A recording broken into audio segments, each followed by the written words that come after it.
BX1 +. Toujours plus d'actu. Et on va parler Covid-19 et lutte contre le Covid-19 avec le porte-parole de la lutte contre le Covid-19. Ça tombe bien, Ivan Latem, vous êtes avec nous, bonjour. Bonjour. Alors, on a quelques questions à vous poser aujourd'hui, 21 juillet. On a envie de faire le point sur l'évolution de ce virus. On sait que, on entend que les contaminations augmentent. Aujourd'hui, d'après les derniers chiffres, elles augmentent, mais de manière un peu ralentie. Les cas des hospitalisations augmentent aussi. Et ça inquiète la population. Qu'est-ce qu'il faut interpréter ? Je pense qu'il faut se rendre compte que maintenant, le fameux variant Delta forme 75% des souches qui sont présentes en Belgique. On avait effectivement prévu qu'il ferait à peu près 80-90% pour la fin du mois, donc on est dans les prévisions. On s'attendait à cette augmentation du nombre de cas et vous le dites, elle est en train de s'amortir. On verra bien si c'est un artefact lié un petit peu à l'ensemble des week-ends et des vacances, mais pour l'instant c'est un signe plutôt positif. On a inévitablement, dans les jours qui ont suivi, 8-10 jours plus tard, une petite augmentation des hospitalisations, et ce ne sont pas les hospitalisations en soins intensifs, c'est l'hospitalisation banale, et donc je pense qu'on est devant une augmentation prévue du nombre de cas, sans implication clinique, peu sur le plan personnel en tout cas, et pas du tout comme impact sur le service de santé. Vous avez l'air d'être plutôt rassurant, positif. Ça veut dire qu'on n'est pas à la veille d'une quatrième vague ici aujourd'hui avec cette variante Delta ? Non, je pense que rien ne nous montre que dans un pays aussi bien vacciné que la Belgique, qui est parmi les mieux vaccinés en Europe de l'Ouest en tout cas, et en tout cas les mieux vaccinés pour les personnes vraiment à risque, on ait un problème de quatrième vague clinique devant nous. L'Angleterre ne l'a pas, l'Angleterre est un peu dans nos conditions, sauf que l'Angleterre est beaucoup plus libérale, je dirais malheureusement, concernant les mesures de précaution que, heureusement, on a dans certaines circonstances bien maintenues en Belgique.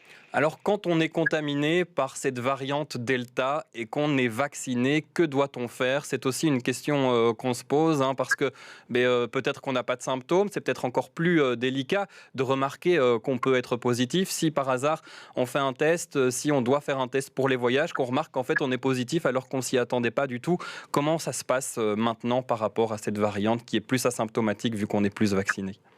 Alors, on est dans les mêmes conditions qu'avant, c'est-à-dire quelqu'un qui se découvre positif et, comme vous le dites souvent, avec peu de symptômes ou simplement parce qu'il est en contact à haut risque, eh bien, il va effectivement entrer en isolement puisqu'il est positif. C'est le même isolement qu'avant. Donc, on se retrouve devant un isolement de 10 jours à partir du moment où le test est réalisé ou s'il y a des symptômes cliniques, au moins 3 jours après la résolution des symptômes. Ce n'est pas différent que ce qu'on avait comme réglementation avec les autres variantes.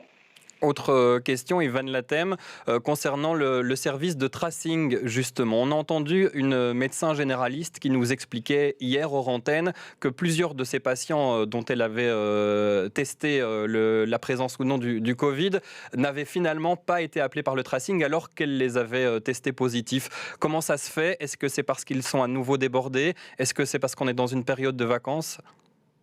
Normalement, ça ne doit pas se passer. Effectivement, nous n'avons pas eu, nous, en tant que porte-parole, notification d'un problème au niveau du tracing qui doit bien fonctionner, je dirais, doublement, puisqu'on est en période de vacances. Alors, peut-être les gens sont-ils donc pas à leur travail, mais ça veut dire qu'ils reviennent éventuellement de voyage. Et on sait que pour l'instant, le retour du voyage est un des problèmes qu'on peut avoir, puisque au retour de voyage, on a, entre autres, des retours de voyage d'Espagne actuellement, montrant un haut taux de positivité chez les personnes, et donc toute l'importance de faire un tracing adéquat. Cette possible quatrième vague, ce sera alors pour la rentrée, pour septembre, si elle doit apparaître, ou on risque de l'éviter ? On pourrait l'éviter ? De pouvoir l'éviter dans la mesure où on va continuer à vacciner et on ne peut qu'instiguer les personnes à se faire vacciner en juillet-août si elles ne l'ont pas traité pour l'instant, premier point. Deuxième point, un certain nombre de personnes vont faire leur immunité naturelle avec ce fameux variant Delta actuellement, en étant, on l'espère, peu malades parce que des personnes justement qui sont plutôt jeunes et qui ne sont pas encore vaccinées. Et on peut espérer qu'en septembre, lorsque tout le monde va se retrouver, eh bien, on n'ait pas de réelle vague. On est peut-être une vaguelette, bien sûr, mais rien de plus important. Qu'est-ce qu'il faut faire aujourd'hui pour continuer à lutter contre le coronavirus en essayant quand même de pouvoir profiter de nos quelques libertés, de retrouver, d'après vous, les conseils ?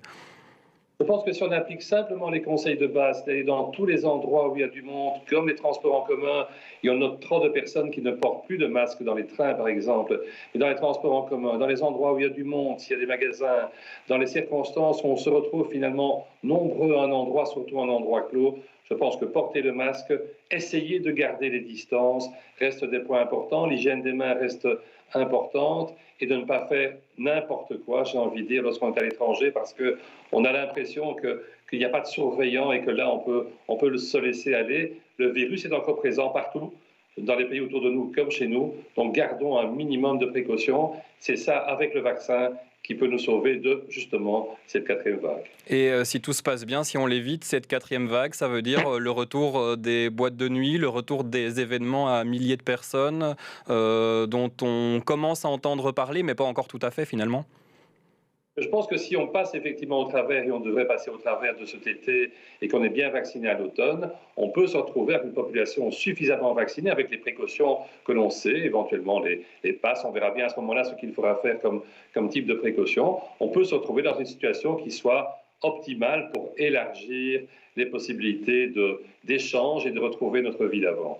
Alors Yves Van Latem, la Belgique vous connaît par cœur maintenant, surtout à travers ces conférences de presse que vous donnez chaque semaine, parfois un petit peu plus, ça dépend de l'ampleur de la pandémie. La dernière est prévue ce vendredi pour cette saison, pour cet été. Est-ce qu'il pourrait ne plus y en avoir du tout ensuite ? Alors ça, certainement l'espoir le plus évident des porte-paroles, et je ne pense pas seulement des porte-paroles, mais de tout le monde.